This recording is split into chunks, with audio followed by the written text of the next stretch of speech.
Right now, more than half of American teenagers regularly talk to an AI companion, not a homework helper, a companion. 72% have tried one at least once. And it's not just teenagers anymore. Nearly 1 in 5 kids age 8 and 9 are already doing this too. Tonight, we're talking about what's actually happening in that relationship, why it's working on developing brains differently than adult ones, and what parents actually need to know. This is a big one, so let's get into it. Let's start with just how big this actually is. A major study from Common Sense Media found 72% of teens have tried an AI companion. 52% count as regular users, talking to one multiple times a month. And a quarter of those teens said they've shared personal or private information with the app. This isn't a small trend on the edge of teen culture. And this isn't just an American pattern either. Similar usage numbers are showing up in surveys across other countries too. This is a global shift in how an entire generation is forming relationships, not a local trend. For a huge share of an entire generation, this is now just a normal part of growing up. These apps aren't hidden in some obscure corner of the internet either. They show up inside gaming platforms, inside social media apps, sometimes built into a teen's favorite app already. A teen doesn't have to go looking for this.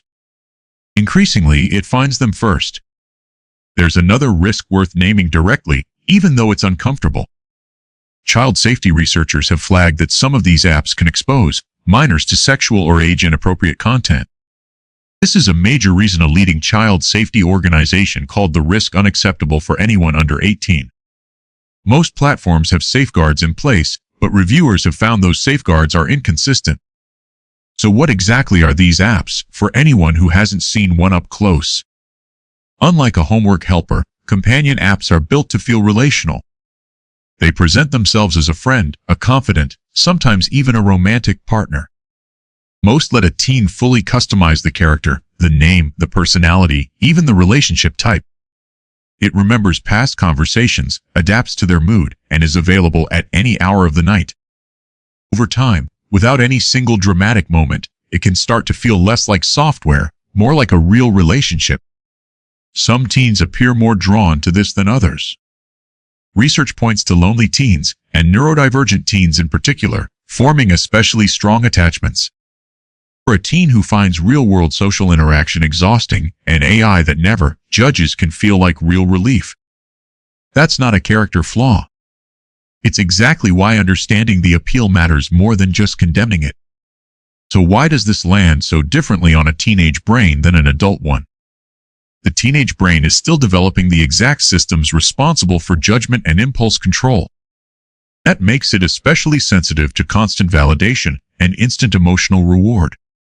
Neuroscientists describe the teenage brain as having a uniquely lopsided balance. The emotional reward systems are already running at close to full adult intensity. But the systems responsible for pausing and weighing consequences are still years from finishing development. That mismatch is exactly why teens are more prone to instant gratification loops in general, not just with AI. A companion app that offers constant, immediate emotional reward fits perfectly into that gap. A chatbot that always agrees, always responds, and never gets bored of you hits that brain in a specific way. Researchers at Drexel University recently analyzed hundreds of posts from teenagers describing their relationship with these apps. Specifically, posts from users who identified themselves as 13 to 17 years old. All of them had posted about feeling dependent on their AI companion, in their own words. The teens weren't in denial about it, either. Many described symptoms that map directly onto behavioral addiction, withdrawal, relapse, and real emotional conflict. Not casual use, a genuine, self-reported struggle to control it.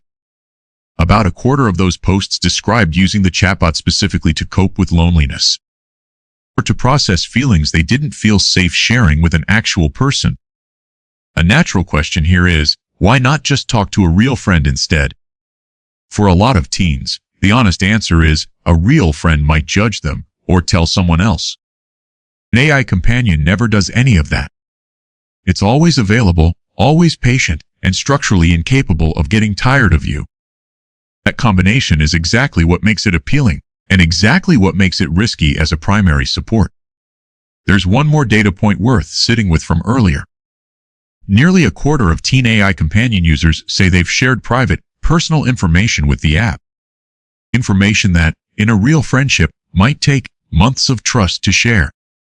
An algorithm can extract that same trust in a matter of days.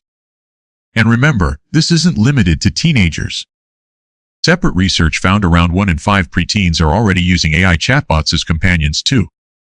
Nearly 1 in 10 kids as young as 8 or 9 are doing the same. Here's the part that's easy to miss if you just want to be angry at the technology.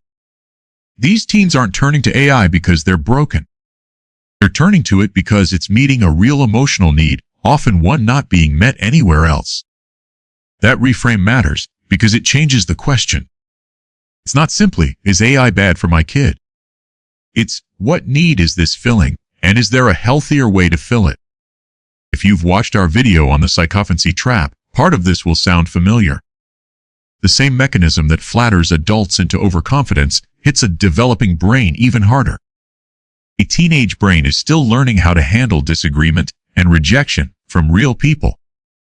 An app that never disagrees quietly removes the practice that skill actually needs to grow. But there is a darker edge to this story that parents genuinely need to know about.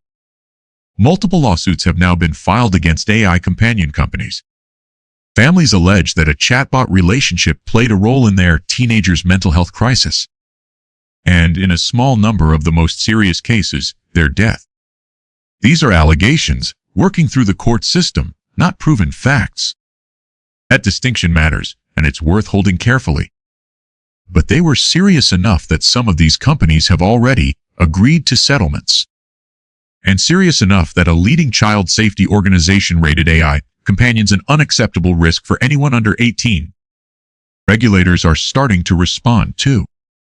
Several states have introduced new laws specifically targeting companion chatbots and how they interact with minors. A few of these new laws are worth knowing specifically. Some require chatbots to clearly and repeatedly disclose that they are not a real person. Some require built-in break reminders during long conversations. And some now restrict companion apps from being marketed directly to minors at all. None of this is federal law yet, so protections still vary a lot depending on where you live. In response to all of this, some of the companies involved have made public changes. Added age verification steps, adjusted how their models respond to signs of distress, and introduced usage reminders. Critics argue these changes are reactive, arriving only after lawsuits and public pressure. That criticism is fair, but the changes are still a meaningful step in the right direction. It's still early, and the rules are catching up slower than the technology is spreading. So as a parent, what do you actually watch for? Watch for your teen preferring their chatbot's opinion over an actual friend's. Watch for secrecy, closing the screen quickly, or getting defensive when asked what they're using. Watch for mood swings that seem tied to app access, more anxious or irritable when it's not available. And watch for them pulling away from real friendships that used to matter to them. A few more signs are worth adding to that list. Watch for a drop in interest in hobbies or activities they used to genuinely enjoy. Watch for them referring to the AI by name, in conversation, the way they'd talk about a real friend. And watch for resistance to family activities that would normally pull them away from their phone. None of these alone is an emergency. Together, especially alongside real isolation, they're worth a real conversation. Here's a question worth sitting with for a second. If your teenager were struggling with something real right now, would you actually know? Not because you're a bad parent, but because this generation has gotten remarkably good at looking fine.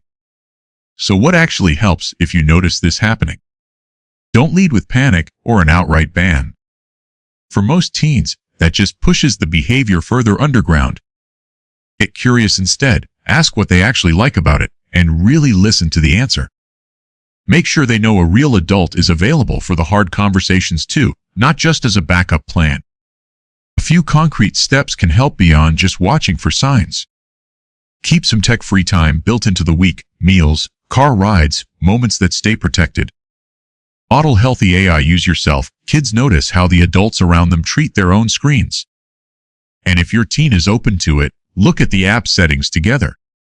Most platforms do have parental controls, even if they're not perfect yet. And if anything they describe touches on self-harm or a crisis, treat it as urgent, get help immediately. If anything here felt close to home, for you or a teenager you care about, please know help exists. In the US, the 988 Suicide and Crisis Lifeline is free, and it's built for exactly these moments. Reaching out early is never overreacting. The kids really aren't fully alright on this one, and that's not an exaggeration. But this isn't a story about evil technology or broken teenagers. It's a story about a real emotional need, meeting a product never built with a developing brain in mind. Awareness, honest conversation, and real connection are still the best tools we have. It's worth remembering that this generation didn't choose to grow up alongside this technology. It was simply already there, built into their phones, before they were old enough to evaluate the risk. That's exactly why the adults around them still matter so much. If this changed how you'll think about the phone in your teenager's hand, that's exactly why I make this channel. I break down the psychology behind the technology shaping our lives, for every age group, not just adults. So if you want more of this, go ahead and hit subscribe. Drop a comment and tell me, does this match what you're seeing in your own home or your own life? And if you're a teenager watching this yourself, this isn't about judging how you spend your time. It's just worth knowing what's actually happening in the background of an app that feels so easy to talk to. I read every single one. Thanks for watching, and take care of each other out there.